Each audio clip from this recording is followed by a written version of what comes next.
is your Filipino radio experience in Las Vegas. PHLV Radio.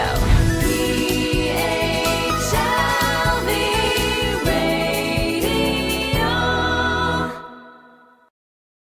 Hello, good evening, everybody. It's Saturday night here in the Pacific or in California. And if you're watching us from this part of the world, magandang gabi. Good evening to everybody.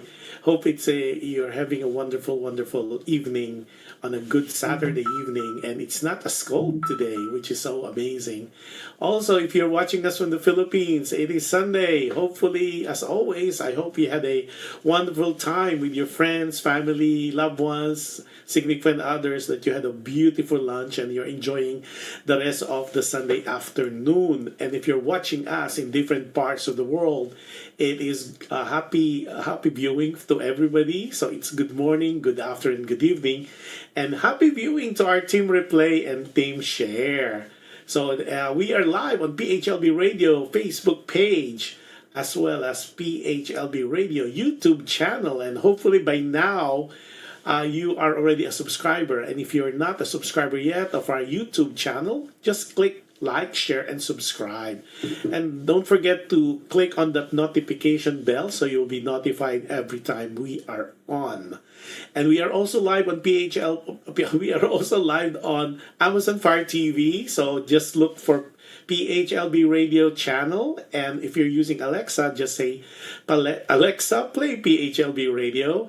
And simultaneously, we are also live on different podcasts, namely Apple Podcasts, Google Podcasts, iHeartRadio, and Spotify. And if you have any questions or comments on any of our shows or about the station, feel free to log in to our website, which is www.phlbradio.com. Yan, ako, ang ganda ng topic natin for today. But before anything else, there is a project. Remember those people who watch my other show, Alam Mo Ba?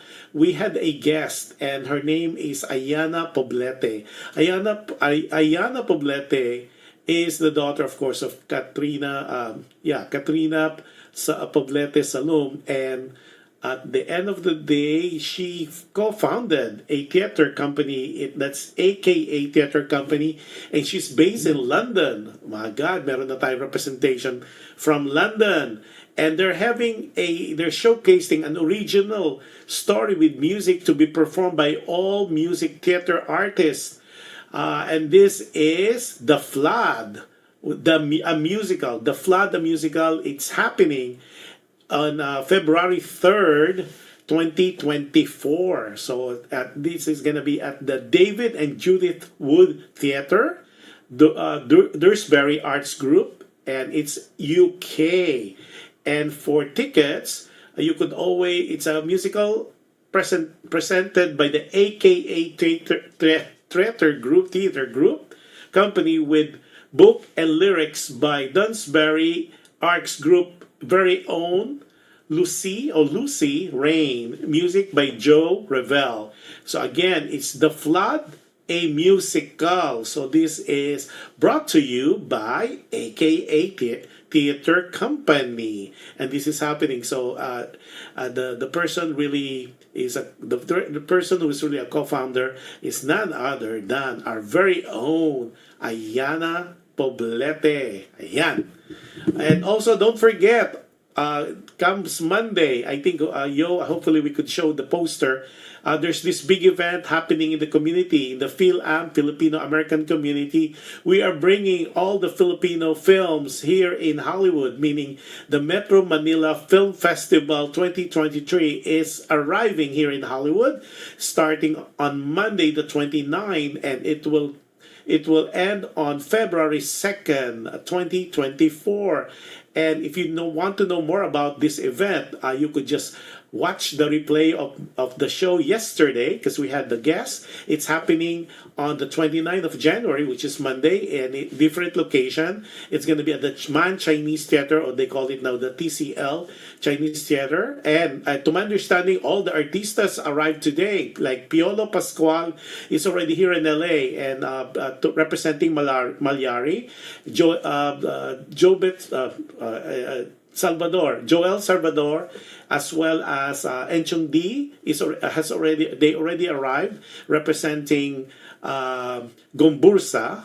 And then, of course, Eugene Domingo is already here too, arrived today in LA, and she will be representing the movie Becky and Badette.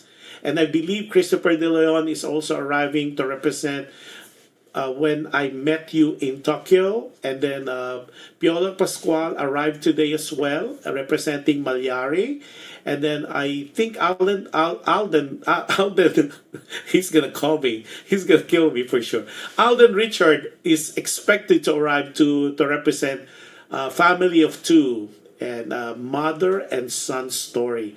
So they're all here now, and they're getting ready for the big premiere on Monday, the 29th. And of course, the schedule, you could always check the website of Manila International Film Festival at www.manilainternationalfilmfest.com.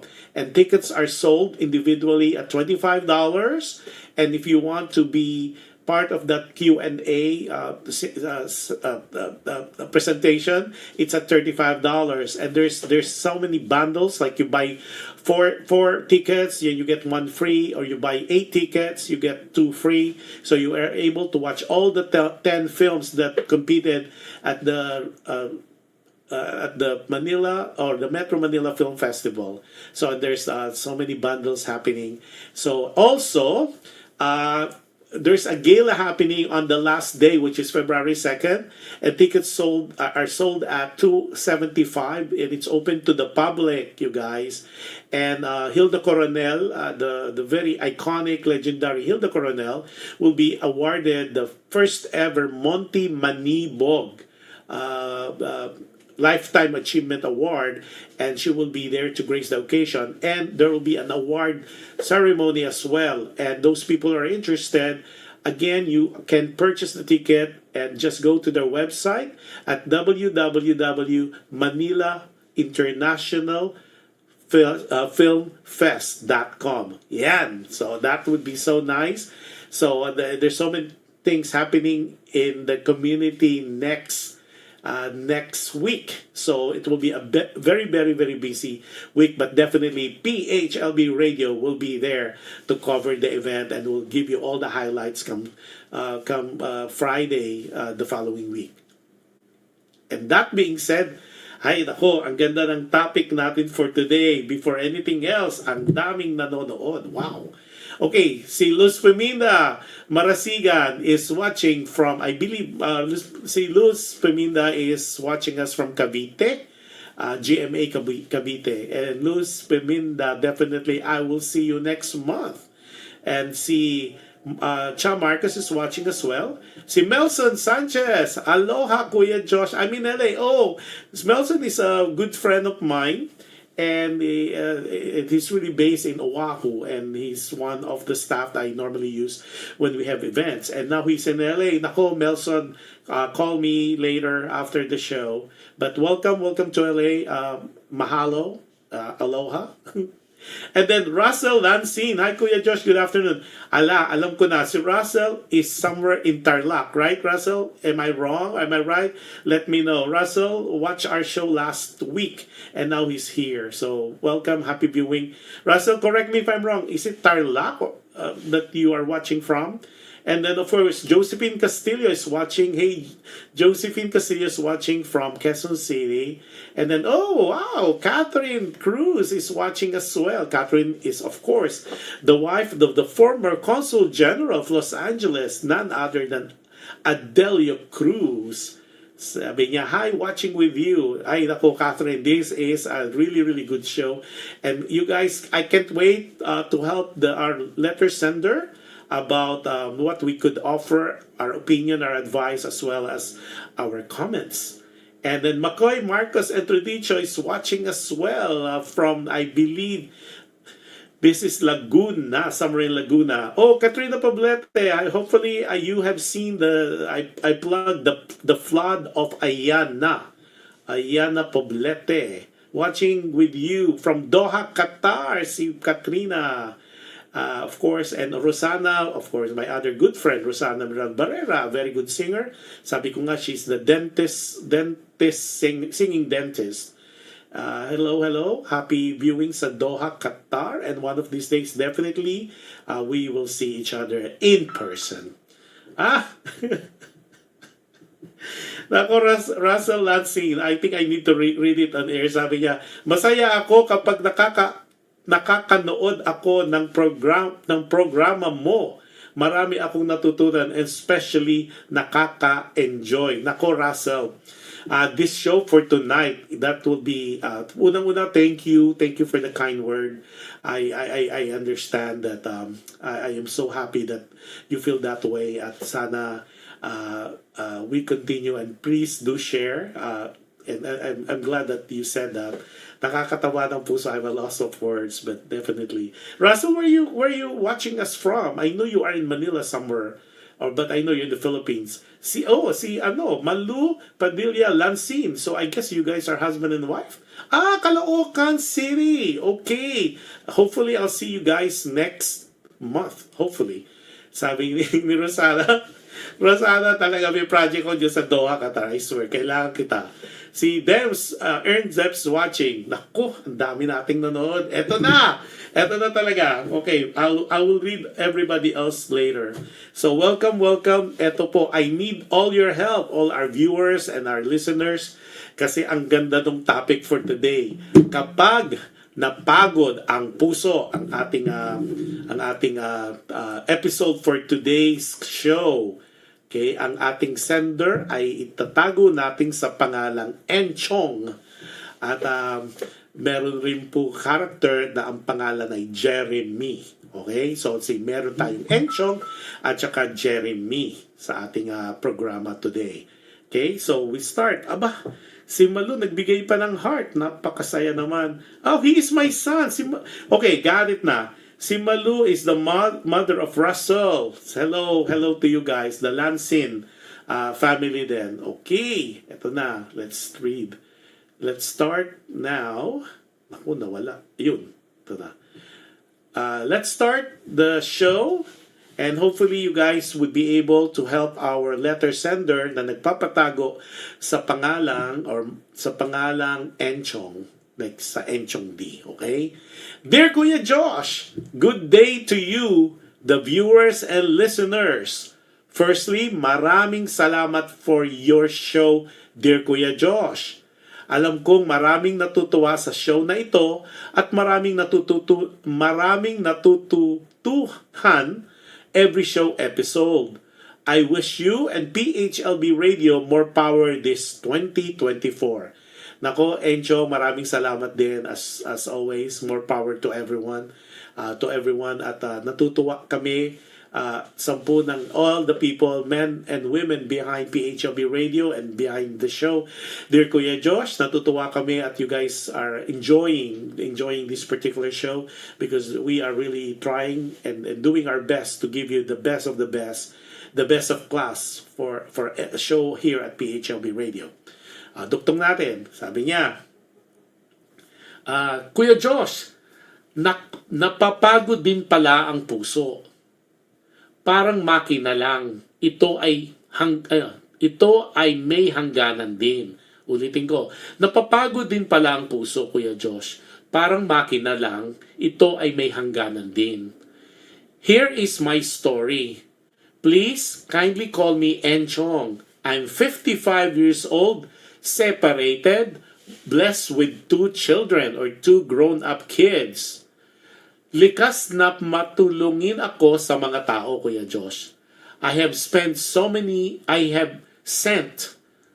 many people to school at by God's grace, maganda na ang mga buhay nila ngayon.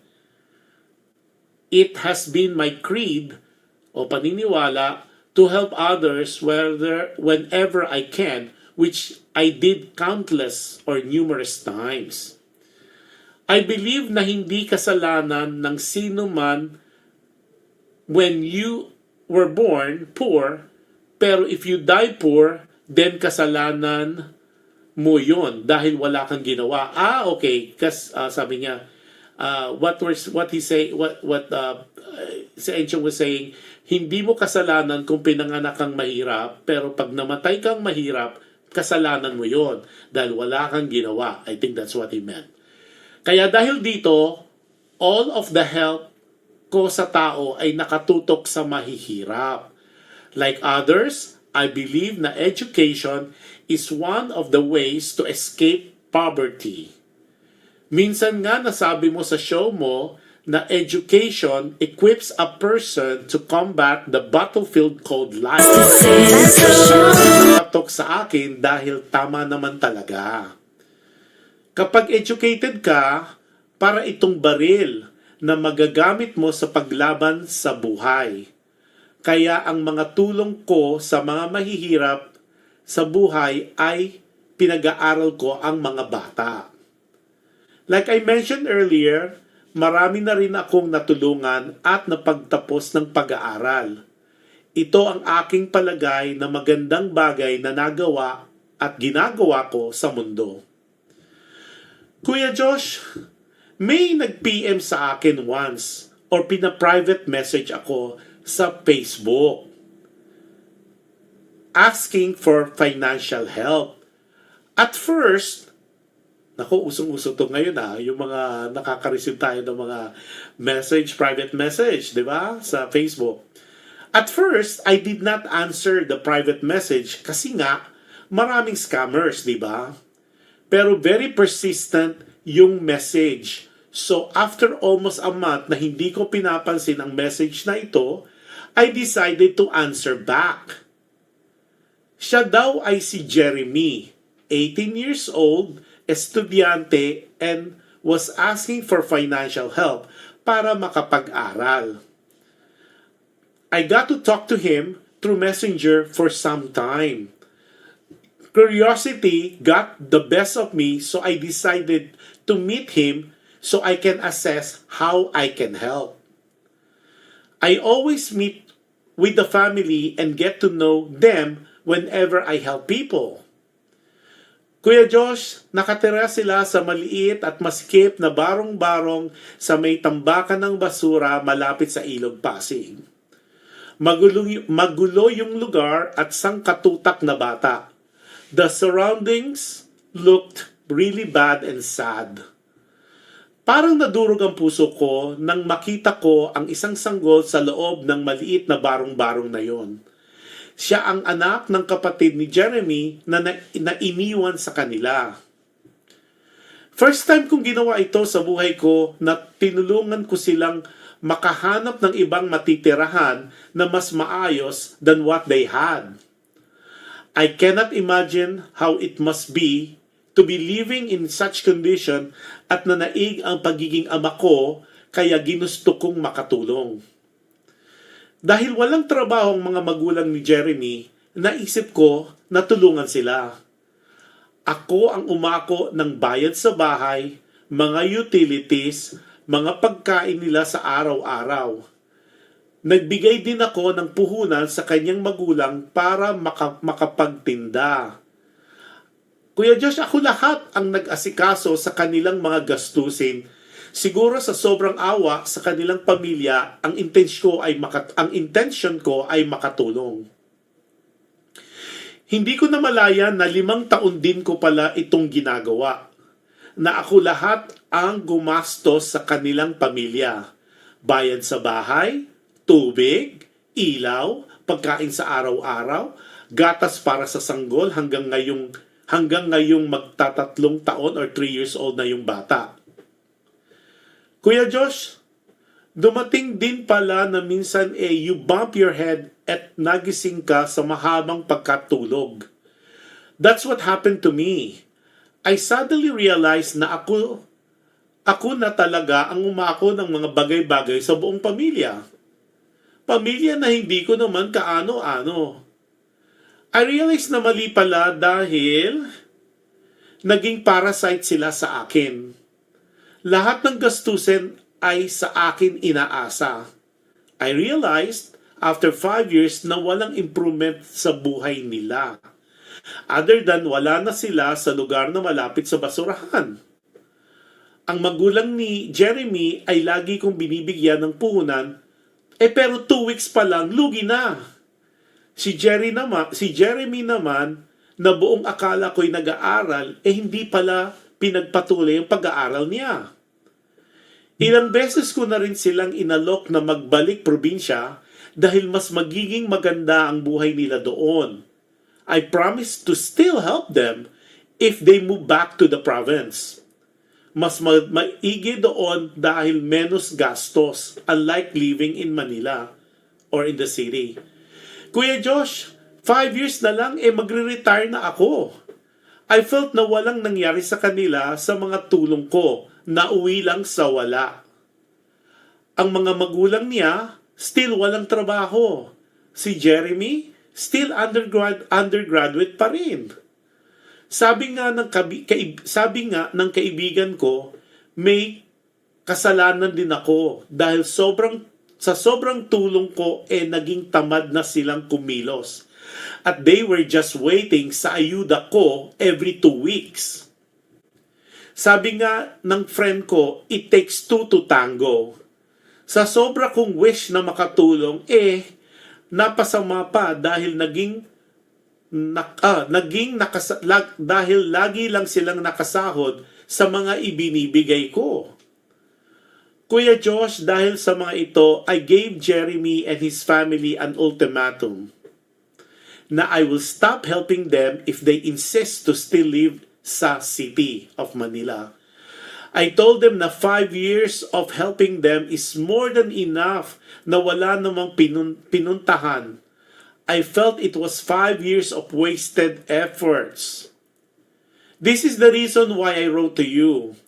I want some advice, opinions, comments from you, the viewers and listeners. Because honestly, I still have some sort of guilt if I stop helping them. Kaya lang, like what I said, walang nangyari o change sa buhay nila kung ano pa man. Instead na move forward sila, they still became worse. Napagod na ang puso ko sa kakatulong sa kanila. Nakakapagod din palang tumulong. Lalo na kung ang tinutulungan mo ay nakakapagod din palang tumulong, lalo na kung ang tulong mo napupunta lang sa wala. Sana kapulutan ninyo ng kaunting aral itong aking email kay Kuya Josh at ang iyong taga-subaybay muli si Enchong. Naku, Enchong ka. Teka muna. Before anything else, si CM, di maghahabol, is watching. Hello, CM. Sunny Francis is watching us from Project 4. Las Vegas, Fil-Am International. Sabi niya, hello, Kuya Josh. More power to your show. God bless po. Likewise, God bless us all. Si Arim, si Atet Manalo is watching. Hello, Atet. Long time no see, no hear. Si Aseret, na-miss ka namin last week. And hello to your beautiful daughter. So, eto na. Synopsis lang dami nating tao ngayon. Ang topic ay kapag napagod ang puso. So, ito ay letter tago natin daw sa pangalang Enchong. 55 years old. Kaya nga nasabi niya, in 5 years, retiring na siya. Because for those people in the Philippines, retiring age is 60. Unlike in other parts of the world, it's 65. So, in 5 years, retiring na siya. At it seems separated siya, but may 2 anak. Hindi na siya nag-detail about that anak of his. What he was saying though, because sa kanya is na maging matulungin. Because, sabi nga niya, ang pagtulong niya ay through education. Because he believes that through education, yun ang sagot sa kahirapan. Meaning, it will be like yun ang kanyang equipment to parang gun daw or baril na when you go to the battle, sa battlefield na tawag ay life, meron kang sandata in Tagalog. Okay? Now, most of us, and that's why when I was reading this, nakaka-identify ako. Ako, may bago pa. Teka, Ruel, in a minute.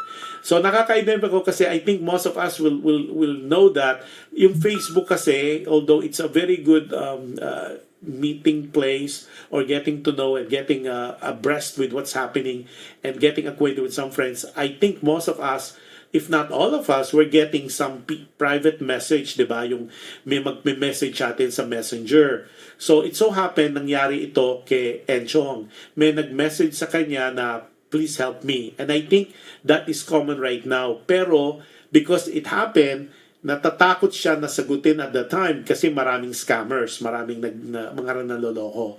Pero very persistent daw the letter o yung message. So, eventually, after some time, sinagot niya.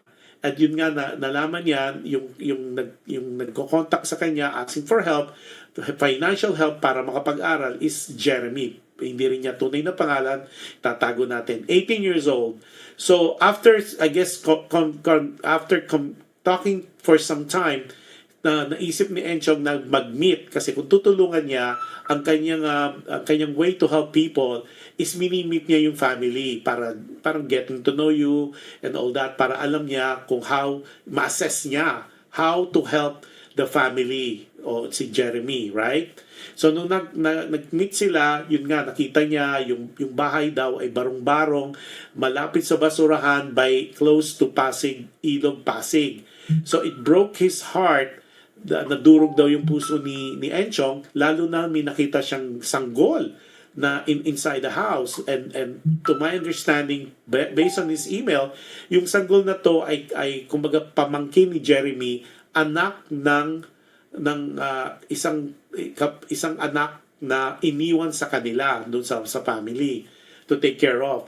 So because of that, ayan, aside from because likas nga na matulungin itong si Enchong at because him being a father himself, he felt parang nagkaroon siya ng sense of urgency na maging tatay. Ang naghanap siya kasi parang I guess in his mind na hindi ito yung place na nagpapalaki ka ng bata, let alone na hindi healthy yung environment. So what was done was tumulong siya. Sabi nga, hindi ko pa ito nagawa sa buhay ko.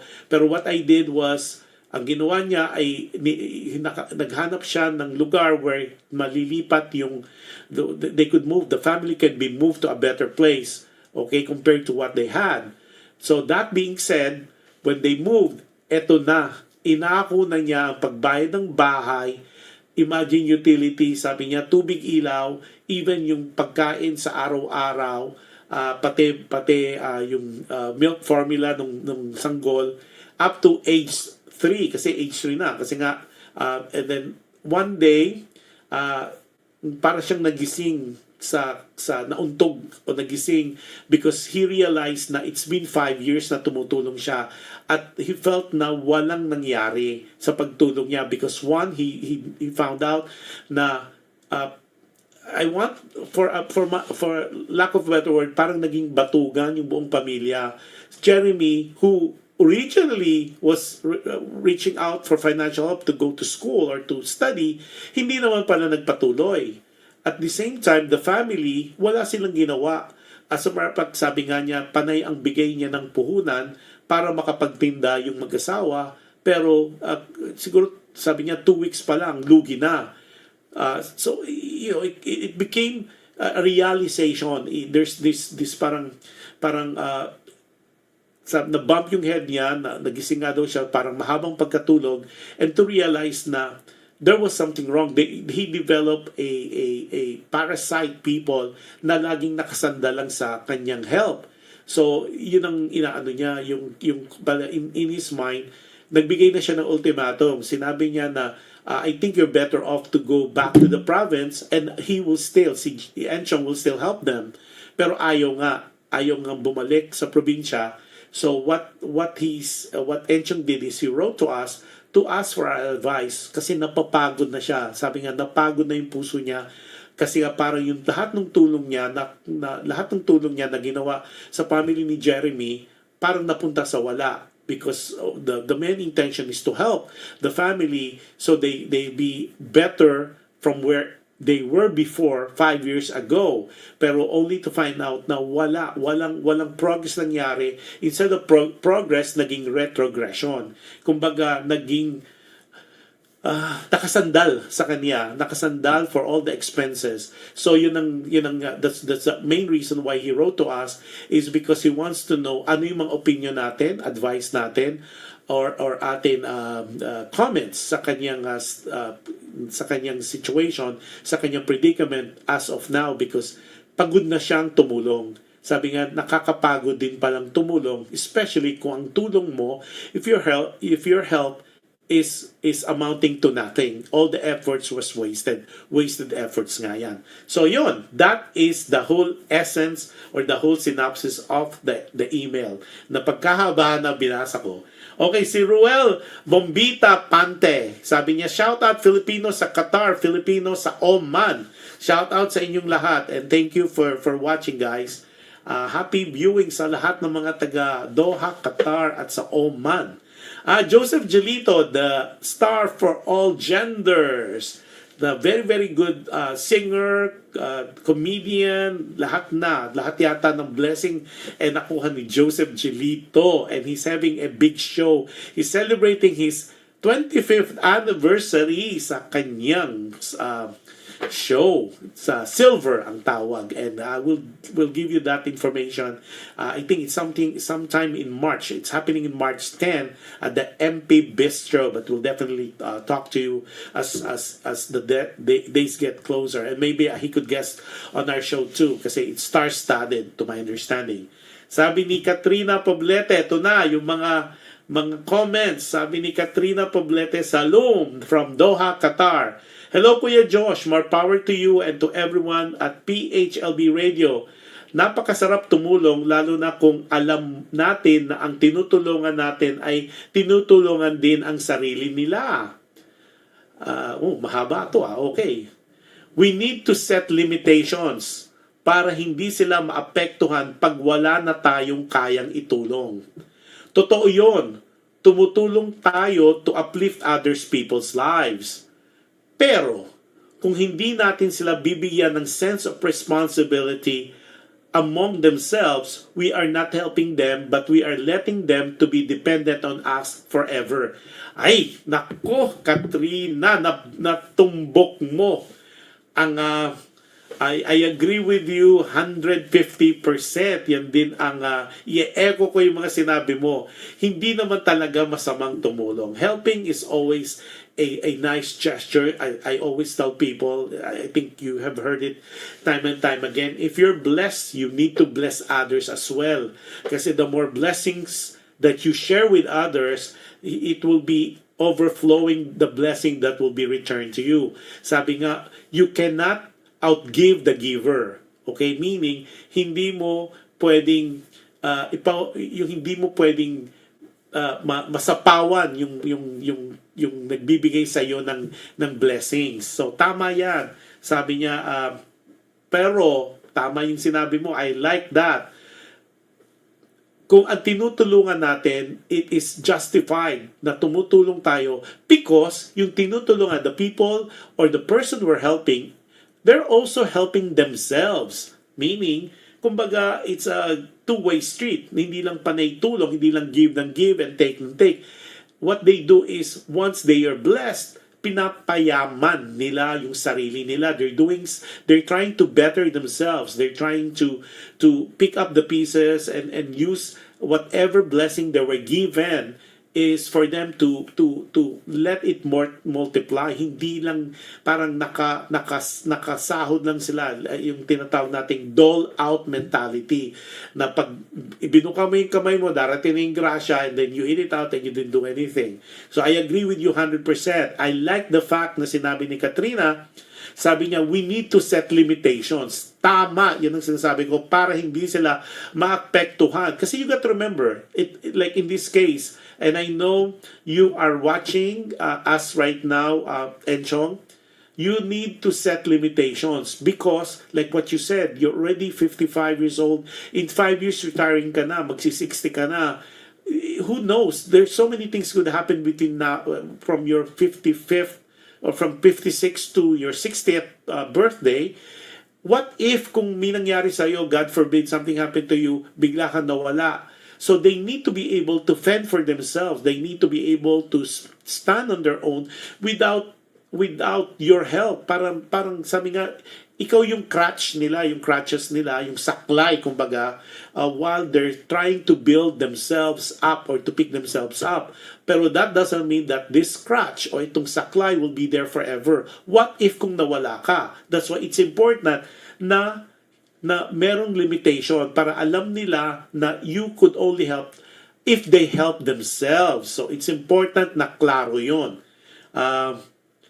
I like that. Talagang, 'di ba? Iba yung feeling, 'di ba? I think we all know that. It is so different when you are able to help people. Iba yung feeling mo, you feel light, you feel na you did something good for your soul and it's good for humanity. Especially kapag medyo blessed ka talaga. And mas iba pang araw yung blessing kapag you're having your own issues financially and you're still trying to help other people. That's even a special blessing kasi sabi nga, 'di ba, when you're doing good things to other people, the blessing will just be overwhelming. Masyadong pour in ng blessing sa iyo which be much more than what you have given out. Okay? Ako ito pa. Aba. Okay. I like that, sabi nga niya, you give them, you bigyan sila ng sense of responsibility. So, Enchong, ito, you need to understand this. First, you need to give them limitations sa pagtulong. Second, meron dapat sense of responsibility among themselves. So, ito yung kay Katrina, and I echo that strongly. Kailangan may sense of responsibility. Ano yung gagawin nila to help themselves? Hindi pwede ikaw lang. Imagine mo, wow, ang galing naman, ikaw nagbabayad ng bahay, ikaw nagbabayad for the rent, ikaw yung nagbabayad ng utilities, tubig, ilaw, and then ikaw pa yung nagpapagatas doon sa bata, from infancy to ano na yan, toddler na yan, 3 years old na yung bata, tapos ikaw pa I mean, it's just way too much, especially sabi mo nga, hindi mo sila kaano-ano. This is something that never happened in the past kasi dati you're just giving money for your help, your sense of help is through education, but this time because yung sa awa mo, because of your sense of fatherhood, you decided to do it a different way. Pero sabi mo nga, 5 years is 5 years. Enchong, you need to wake up, and I'm glad you did wake up. So I really like what Katrina said. That ini-echo ko talaga strongly na sense of responsibility from them among themselves, at saka you set limitations. Okay? Sabi ni Joseph Jolito, hi! Tony Bordeos is watching. Hi, Tony. Tapos si Malu Pardilla, Lansing from Caloocan City, sabi ni Malu, and Malu happens to be the mother of Russell. Sabi niya, hello po Kuya Jush, and ang advice, okay, teka muna. Hello po Kuya Jush, ang advice ko lang po, hindi po masamang tumulong sapagkat sinabi naman sa Bible kung may pagkakataong tumulong, samantalahin natin. Okay. I guess, kapag meron kang capability to help, do it. Sabi yun yata. Okay.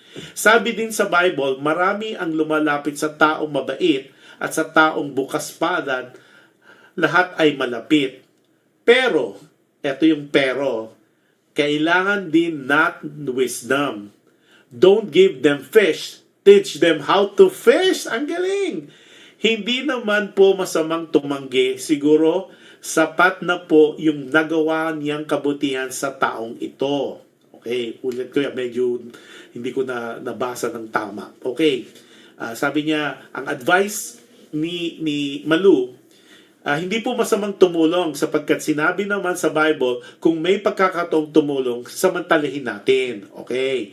Sabi din sa Bible, marami ang lumalapit sa taong mabait at sa taong bukas palad, lahat ay malapit. Okay. Sa grace. Okay, pero, ito yung pero, this is what I really like.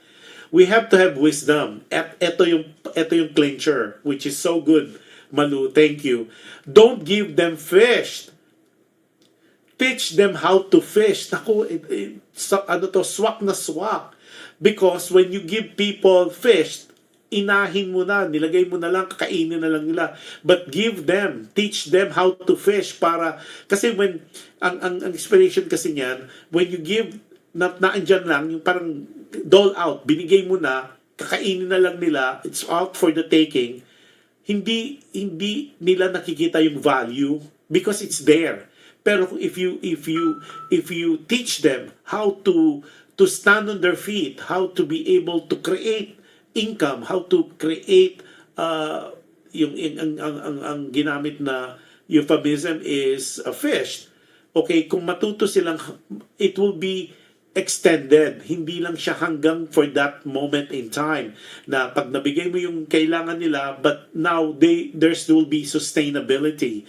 Meaning, kahit mawala ka, kahit hindi mo na sila tulungan, the mere fact that they could fend for their own, they could make money on their own, they could duplicate on how to earn money, mas masusustain yung tulong na ginawa mo initially. Okay? Tapos sabi nga niya, ito parang advice din para kay Enchong, hindi naman po masamang tumanggi. And this is something that we should always know. Siguro sapat na po yung nagawa na kabutihan sa taong ito o sa pamilyang ito. Totoo yun, because sometimes you need to be, i-echo ko rin, itatay up ko yung kay Katrina as well, yung sense of limitation. You need to be able, when you help people, you are able to put limitation on hanggang saan, up to what point are you gonna help? Because if the family, yung tinutulungan mo, yung taong tinutulungan mo, ay nagiging parasite na sa'yo, nakasandal na sa'yo, at wala silang ginawa to help themselves, mukhang it's time to parang mag-withdraw ka na ng konti. Parang medyo mag-tighten up ka na kasi you've done more than enough. At tama rin yung sinabi mo na nakakapagod talaga minsan ang pagtulong, lalo na yung tinutulungan mo ay hindi tinutulungan ang sarili nila, like what Karina had mentioned as well. Okay? Ay galing, Malu, salamat ha. Sabi ni Malu, sinabi din sa Bible, huwag pakainin ang tamad. I like that, Malu. Maganda yan. Ako, Enchong, alam ko nakikinig ka. I know for a fact that you're gonna be watching or you're watching. Sinabi din daw sa Bible na huwag pakainin ang tamad. Kaya na tamad. Okay. Agree po ako sa sinabi nilang dalawa, sabi ni Russell. Okay. Now, ang ako naman dyan, ang point ko, I 100% agree or 150% agree. And I really like yung so far yung mga advice ninyo. Enchong, firstly, maraming salamat for sharing your story. Secondly, I could empathize with you. I could feel the hardship, the heaviness of your heart. That it seems like the 5 years that you put out to help this family didn't amount to anything. What was surprising to me is, imagine 5 years if Jeremy went to school and finished and continue with your help, of course, which was the initial wish or request. But for some odd reason, hindi siya nagpatuloy. Imagine in 5 years, he could have graduated already from college. Okay? And that would open opportunities for him. But what did he do? Hindi siya nag-aral. Diba? I mean, at the end of the day, that's so sad. At ako, in a way, humahanga sa'yo, and I salute you. Hindi nangyayari sa totoong buhay na merong taong hahanguin ang another family. And on top of that, hindi lang hinango, hindi lang tinulungan, inako. You took over the obligation that's supposed to be the parents' obligation ni Jeremy. Even dun sa kanilang apo na bale, kasi anak yung sanggol is anak ng kapatid ni Jeremy. The mere fact na you took over, imagine mo, I have never in my so many years of life, bihira akong nakamit o nakarinig ng taong hindi kapamilya ay ikaw ang nagbayad ng bahay, ikaw ang rent, ikaw ang utilities, ikaw yung kanilang daily subsistence, ikaw yung, I mean, even milk, I would assume pati diaper and all that. And only to find out, the family that you help, walang ginagawa. Anong ginagawa nila? Tumetenga sila the whole afternoon, nag-iintay lang ng grasya every 2 weeks. And I would assume may mga additional expenses pa yan na hindi mo na nasabi, because it takes a village. It takes a village to really raise a child. What let alone to raise a family and to support a family. Hindi lang barangay yan. There's so much efforts and so many things involved in raising a family na inako mo. Okay? Sabi ni Russell Lansing, sabi niya, magsipag hanggat may lakas, wag puro asa sa iba. Totoo. Si Doms, how are you? Happy viewing to you. Na medyo late ka, ha? Para may check attendance tayo dito. So, yun nga, yung going back, dun sa sinabi ko, hindi masamang tumulong. I think it's admirable na you did help. Pero sana, now that nauntog ka, sabi mo nagising ka, that you realize that what you did to help, na wala napunta sa less effort. And one thing that I'm curious dito sa letter na to is yung hesitation of the family to go back to the province. Kasi to my understanding, may ano ngayon ang government, yung balik probinsya. Wag na tayong yung sana ma-realize din ng family ni Jeremy. You could really survive in the province. I mean, di ba? The gulay is there, the vegetable you could raise. Tapos yung lang gata. And, you know, there's simple life. Kasi ang minsan kasi nangyayari, especially people who from the province, they went to the city, they don't want to go back to the province anymore. Kaya nga gumawa, I think I'm not sure if it's the Marcos administration, but I'm pretty sure during the Duterte administration, there's this program, Balik Provincia, and they give you some capital for you to start anew in the province. Ang ganda kaya ng mga probinsya, and right now, I was just telling some good friends last week that there's this new wave of people wanting to be farmers. Yung mga nasa city, they're buying farms and they're becoming plantitos and plantitas. So I mean, it's a I don't know what's in the head of some people na nagsusumiksik sila sa city. So if there's a big opportunity for you, but in this case, hindi nakatapos ng pag-aaral tong si Jeremy. So just to be perfectly honest, even to be hired sa mga as a food crew sa mga fast food chain, they normally require a college degree, or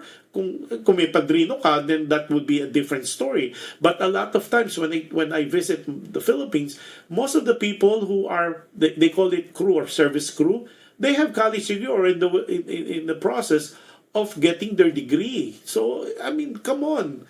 It's a reality check that we need to understand. Masyado ang value o ang equity na nilalagay ng society, ng Philippine society sa education. It is important na talagang may edukasyon ka. Okay, dumami na tayo ulit. Si Rosana from Doha, my good friend Rosana, the singing dentist and now a dental instructor as well in Doha, Qatar. Always be willing to lend a hand or provide support when it's within your means to do so. Tama. Okay? Marami kasing abusado. I salute you, Enchong, bihirang katulad mo. Totoo yan. Sabi nga ni Rosana, always be willing. That's what was, if you have the capacity within you, help. Diba? Pero, you always remember too, merong mga abusado or they're mga user-friendly, or in our world, we call them Nokia, user-friendly. So be aware of that kasi one thing is to help, but pag nararamdaman ng inaabuso ka na at mukhang nagiging, ikaw na yung sandalan, ikaw na yung nagiging ATM o automated teller machine, kung ikaw yung parang akala yata madaling kumita ng pera, medyo pumreno ka ng konti because you don't want naman na you're building a family of parasite. Okay? And like me, and like what I said earlier, I salute you talaga, Enchong, because bihira ang katulad ng taong katulad mo. Okay? Sabi ni Joseph, maraming salamat. Ganda ng topic, dami mong matututunan. Salamat po, Joseph Gelito, the star for all genders. Sabi ni Rosana, dagdag pa niya, awa ng Diyos, lahat naman ng natulungan ko ay naging maayos. Meron din ilan na abusado pero pinutol ko agad. Nako! Ito yung magandang advice na kay Enchong. Enchong, nakikinig ka, di ba? Right now. Yeah. Mas maganda, ayan, pag nag-aabusado na, cut it off, putulin na. Because you don't want it to continue. Maganda yung sinabi mo, you gave an ultimatum. Kumbaga, ito yung sukdulan na you would be able, if they need to help themselves para yung tulong mo ay hindi naman talaga totally mapunta sa wala. Tapos sabi ni Katrina, I think po the lesson here is let's help without allowing ourselves to be their milking cow. Ay, ang ganda. Sabi ang lesson, this is one lesson na Katrina got from the let's help, tumulong tayo, pero let's make sure hindi tayo ang nagiging milking cow o yung tinatawag nating yung ikaw yung ginagatasan, ikaw yung talagang nagiging kumbaga ikaw yung takbuhan ng kahit maliit na bagay sa'yo pa inaasa. So help when you can, but put limitation, and of course you need to make sure they are accountable as well, and not only limitations on that, they are also ano ba yung sinabi ni na maganda rin, there's responsibility among themselves. Ibig sabihin may ginagawa rin sila para sa sarili nila. Okay, tapos so yun, yung mga advice nyo, comments, I'm just echoing them. Napaka-tama ng sinabi nyo. It's about helping. Wala namang masama in helping, especially when you have more and we are blessed. Kasi laging sinasabi sa atin, when you're bless others, when you're blessed with so many blessings. At pero lagyan mo rin ng limitation, lagyan mo rin ng hangganan. Kumbaga, kung like in your case, 5 years is more than enough, I think. More than enough than anybody could do.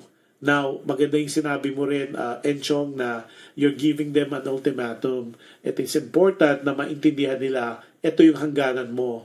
Kasi if you continue, your 5 years will be 10 years. Like what you said, which is so clear and concise and to the point. You're 55 years old. In 5 more years, you're 60. Retiring na yan. Your income will be a little bit different now. So, do you want to continue supporting a family? Sabi mo nga, hindi mo kaano. Yung hindi ka ano-ano, I understand that eh. Kasi when you help naman, hindi naman kailangan within the family lang or within your circle. Because helping means wala siyang category, wala siyang level, wala siyang kailangan. It's only limited to the family or acquaintance because helping should be generalized to everyone. However, you should be aware kapag nagagamit ka na, kapag naaabuso ka na, 'di ba? Tapos sabi ni sabi ni Rosana, nagpapasalamat siya kay Ruel, Bombita, Pante, TY for watching. Nako, you please do watch all of the shows dito at sana makapulutan yun ang aral and hopefully you guys could watch again for next week. So, Enchong, I hope I don't want to beat the horse already. I think klaro naman yung mga sinabi ng mga viewers natin na talagang it's good to help, but put limitation and also make sure that the people you're helping would have their own sense of responsibility on what needs to be done. Not only to be grateful and to be thankful of the help, but they need to help themselves. Kasi without helping themselves, lagi na lang sila sasandal sa iyo and you're building a family of parasite. Yung bang gusto mo, till kingdom come, nakasalalay sila sa'yo. Ano sila? Sinuswerte? Di ba? Parang ganun lang. So with that, maraming salamat. Enchong, thank you for your letter. I I salute you, like what I said earlier, for being such a good person. Hopefully, by writing to us, marami rin kaming napulutan ng aral from your story. At maraming salamat sa lahat ng nag-participate na nood today. Yung mga hindi nag-shoutout yan, ako, paano ko kayo isa-shoutout? Si Luz Peminda, Marasigan, si Luz, happy viewing. Si Cha is watching, si Cha Marcos. Si Melson from Hawaii is watching and he's here in LA. Si Russell Lansing and mother, nanay ni Russell. Maraming si Malu, happy viewing sa iyo at maraming salamat. Hopefully you could join us next week. Si Joseph Casilio, hello as well and thank you for viewing. Si Catherine Cruz, sino pa ba? Si Rosana Rosana Miller Barrera from Doha, Qatar. Tapos si Ernie, happy viewing to you. Si CM, di maghahabol. Ganda ng name. Si Sunny Francisco, of course, Las Vegas Group, the Las Vegas Fil-Am International. Maraming salamat po. Si Atet Manalo, si Ari, hello. Si Aseret. Naku, Aseret, na-miss ko ang comment mo happy viewing to you. Si Roel Bombita, happy viewing from Qatar also. Si Joseph Gilito, the star for all genders, happy viewing. Teka, baka may na-miss pa ako. Si Tony Bordeos, happy viewing sa'yo and thank you for watching. Si Dom, si Pagat, happy viewing sa'yo. Tapos, at maraming salamat sa mga comments nyo at mga opinion nyo. I definitely will I know for sure that Enchong appreciates that and hopefully Enchong we don't want naman for us to sound bad pero ay pag-isipan mo lahat ng mga sinabi ng ating mga viewers and listeners at sana magmuni-muni think things through on your next step because right now you are in that verge of that wonderful major decision that you need to do to make the things better not only for yourself but also for Jeremy's family. At yun ay nakasalalay sa iyo. It's been 5 years, so it's in your hands. At the end of the day, you have one life to live. Sabi nga, YOLO, di ba? One life to live and it's your life. Pero at the end of the day, kailangan when you help wisely para hindi, like what you said, hindi ma-waste yung efforts. Yan ang ating topic for today. Yan ang ating show for today. Thank you for watching. At maraming salamat also for those people who watched the show yesterday sa Alam Mo Ba? At I wish you all the best, everyone. And whatever is left of the weekend. Oh, si Emma Consul from Carson, California is watching. Nako, Emma, parang nahuli ka yata. So if you want to watch the whole show replay, you could go to our playlist on our PHLV Radio YouTube channel para marinig nyo. Ang ganda talaga nitong topic na to. One of the nicest topic na napag-usapan for this year, for 2024. Sabi nga, ang aming hashtag for 2024 sa PHLV Radio, more for 2024. So, maraming salamat. Whatever is left of your weekend, kung saan man kayong panig ng mundo, you guys enjoy the rest of the weekend. And for those people who would be celebrating any occasion, God bless us all. You guys have a wonderful week next week. At until we see each other, at may bagong show po ulit ang Alam Mo Ba on Friday and also on Saturday. So, kita-kits tayo, sabi nga. But for now, before I close any of my show, or shows rather, I always tell people to be kind. Nako, pahirap ng pahirap. To be kind because you can never go wrong with kindness.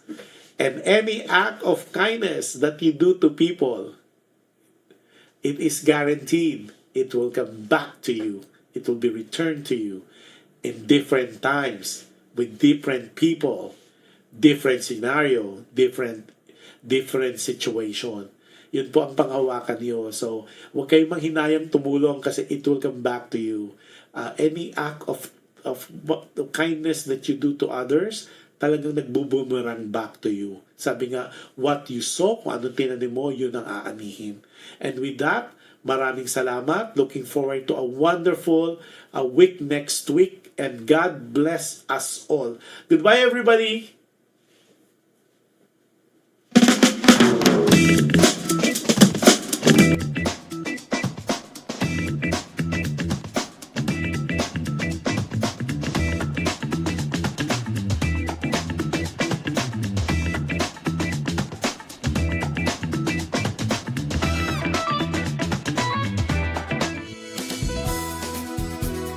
Just like a friend from back home.